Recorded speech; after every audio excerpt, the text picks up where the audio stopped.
2013 August 23 USA Colorado എന്ന സ്ഥലത്ത് ഒരു വീട്ടിൽ 47 വയസ്സ് പ്രായമുള്ള ഒരു ലേഡി മുഖത്ത് 31ഓളം മുറിവുകളും കഴുത്തിനു ചുറ്റും 48ഓളം മുറിവുകളോടുകൂടി അതിക്രൂരമായ അവസ്ഥയിൽ കൊല ചെയ്യപ്പെട്ട് കിടക്കുന്നു. പോലീസ് ഇൻവെസ്റ്റിഗേറ്റ് ചെയ്ത് കൊലയാളി ആരാണെന്ന് കണ്ടെത്തിയപ്പോൾ ഇതറിഞ്ഞ എല്ലാവരും ഞെട്ടി. കാരണം ആരും ഒട്ടും പ്രതീക്ഷിക്കാത്ത ഒരാളായിരുന്നു ആ കൊലയാളി.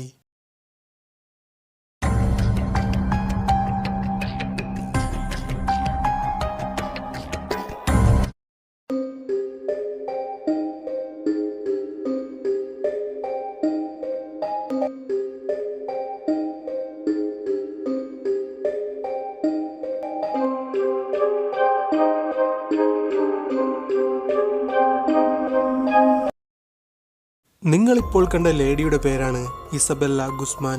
തന്റെ ചെറുപ്പം മുതൽ ഇസബെല്ലയും അമ്മയും എപ്പോഴും വഴക്കായിരുന്നു. അതിന്റെ പ്രധാന കാരണം എന്തായിരുന്നു എന്നാൽ, ഇസബെല്ലയ്ക്ക് വെറും 7 വയസ്സ് മാത്രം പ്രായമുള്ളപ്പോൾ അവളുടെ അമ്മ അവളുടെ അച്ഛനെ ഡിവോഴ്സ് ചെയ്ത് മറ്റൊരാളെ വിവാഹം ചെയ്തു. ഈ ഒരു കാര്യം പറഞ്ഞ് ഇസബെല്ലയും അമ്മയും തമ്മിൽ പിന്നീട് സ്ഥിരം വഴക്കായിരുന്നു. അവൾക്ക് അമ്മയോട് അടക്കാനാവാത്ത വെറുപ്പായി. അമ്മയോടുള്ള പ്രതികാരമൂത്ത് ഇസബെല്ല 2013 തനിക്ക് വെറും 18 വയസ്സ് മാത്രം പ്രായമുള്ളപ്പോൾ അവൾ തന്റെ സ്വന്തം അമ്മയെ കൊന്നുകളഞ്ഞു.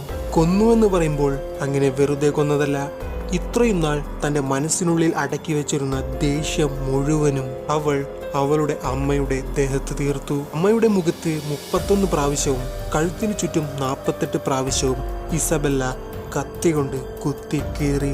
എന്നിട്ടും അവൾക്ക് ദേഷ്യം തീരാതായപ്പോൾ ഒരു ബാറ്റ് എടുത്ത് ഇസബെല്ല തന്റെ അമ്മയുടെ ദേഹത്ത് ഏകദേശം 151 തവണ അടിച്ച് തലതല്ലി പൊളിച്ചു. സ്വന്തം അമ്മയെ ഇങ്ങനെ ക്രൂരമായി കൊല്ലാൻ എന്തായിരിക്കും അവർ തമ്മിലുണ്ടായ പ്രശ്നം?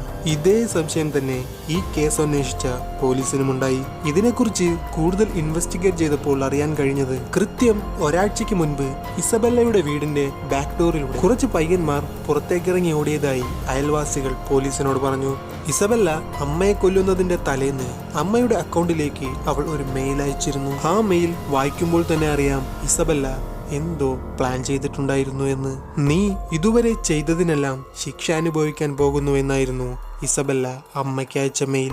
ദേഷ്യം അടക്കാനാവാതെ ഇസബെല്ല തന്റെ അമ്മയുടെ മുഖത്ത് കാർക്കിച്ചു തുപ്പുന്നതും കണ്ടവരുണ്ട്. ഇസബെല്ലയെ കൊണ്ടുള്ള ശല്യം സഹിക്കാനാവാതായപ്പോൾ ഇസബെല്ലയുടെ അമ്മ തന്റെ മുൻ ഭർത്താവിനെ, അതായത് ഇസബെല്ലയുടെ അച്ഛനെ വീട്ടിലേക്ക് വിളിച്ചു വരുത്തി. അമ്മയുമായുള്ള പ്രശ്നം സോൾവ് ചെയ്യാൻ അച്ഛനെ വിളിച്ചു വരുത്തിയെങ്കിലും ഇസബെല്ല അടങ്ങിയില്ല. അമ്മയെ കൊല ചെയ്യുന്നതിന്റെ അന്ന് രാവിലെ പോലീസ് ഇവരുടെ വീട്ടിൽ വന്നിരുന്നു.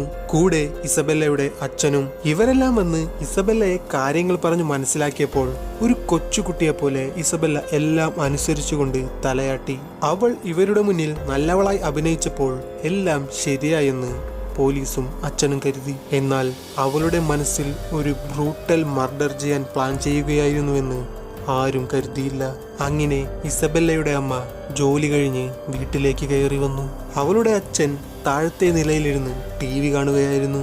രാത്രി ഒരു 9:30 മണിയായപ്പോൾ ഇസബെല്ലയുടെ അമ്മ മുകളിലെ നിലയിൽ കുളിക്കാൻ കയറി. കുറച്ചു കഴിഞ്ഞ് പെട്ടെന്ന് മുകളിൽ നിന്നും ഒരു അലർച്ച കേട്ട ഇസബെല്ലയുടെ അച്ഛൻ താഴെ നിന്നും എഴുന്നേറ്റ് മുകളിലേക്കോടി. അവിടെ ചെന്ന് നോക്കിയപ്പോൾ കണ്ടത് ചോരയിൽ കുളിച്ച് മരിച്ചു കിടക്കുന്ന തന്റെ മുൻ ഭാര്യയെയും തൊട്ടടുത്ത് ദേഷ്യം തീരാതെ തന്റെ അമ്മയെ കത്തികൊണ്ട് കുത്തിക്കീറുന്ന ഇസബെല്ലയുമാണ്. ഇസബെല്ലയെ പോലീസ് അറസ്റ്റ് ചെയ്ത് കോടതിയിൽ ഹാജരാക്കി. അപ്പോൾ അവളുടെ മാനസിക നില ശരിയല്ലാത്തതിനാലാണ് അവൾ കൊലപാതകം ചെയ്തതെന്ന് കോടതിക്ക് ബോധ്യം വന്നു. ഇസബെല്ലയെ മെന്റൽ ഹോസ്പിറ്റലിൽ അഡ്മിറ്റ് ചെയ്യാനും രോഗം മാറിയ ശേഷം മാത്രമേ പുറത്തേക്ക് വിടാനാകൂ എന്നും കോടതി വിധി എഴുതി. അവളുടെ രോഗം മാറാൻ എത്ര നാൾ വേണമെന്ന് കോടതി ചോദിച്ചപ്പോൾ ഡോക്ടർ പറഞ്ഞത് അതിപ്പോൾ കൃത്യമായി പറയാനാകില്ല, ഒരുപക്ഷെ 1 വർഷം അല്ലെങ്കിൽ 2 വർഷം, ചിലപ്പോൾ അവൾ ജീവിതകാലം മുഴുവനും ഹോസ്പിറ്റലിൽ തന്നെ കിടന്നേക്കാമെന്നാണ് ഡോക്ടർ പറഞ്ഞത്.